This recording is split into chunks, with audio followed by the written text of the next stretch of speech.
Bashkëpunimi shuvjeçar mes Universitetit të Korçës dhe Universitetit të Prishtinës vijon të forcohet përmes shkëmbimit të përvojave akademike dhe aktiviteteve të përbashkëta në fushën e arsimit të lartë. Zëvendës dekani i Fakultetit Filozofik të Universitetit të Prishtinës vlerëson bashkëpunimin me Universitetin e Korçës, duke theksuar se ai duhet të zgjerohet edhe më tej. Sipas tij, krahas pjesëmarrjes në programe ndërkombëtare, duhet të shqyrtohet mundësia e zhvillimit të programeve të mobilitetit Erasmus edhe mes vetë dy universiteteve, në mënyrë që studentët dhe pedagogët të përfitojnë nga shkëmbimet akademike dhe përvojat në të dy institucionet. Bashkëpunojmë në një kohë të gjatë, në forma të ndryshme,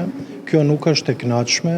për shkak se ne më tepër kemi shkuar në ndërkombëtarizim të universiteteve dhe ndërsa nuk kemi bashkëpunuar mes vete, që flasim një gjuhë, dhe si themi e kemi më lehtë për të punuar bashkë te librat, te kurrikulat, te shkëmbimi studentor, çfarë logjike ka që ti të bësh Erasmus në botë dhe për shembull nga Korça mos të kesh qenë asnjëherë në Prishtinë, apo nga Prizreni mos të kesh qenë në Elbasan, apo nga Shkodra mos të kesh qenë në Tetov. Do të thotë ne këtu duhet të punojmë. Sipas përfaqësuesve të universiteteve, zgjerimi i bashkëpunimit do të ndikojë në rritjen e cilësisë së mësimdhënies, nxitjen e kërkimit shkencor dhe krijimin e mundësive të reja për studentët dhe stafin akademik në të dy anët.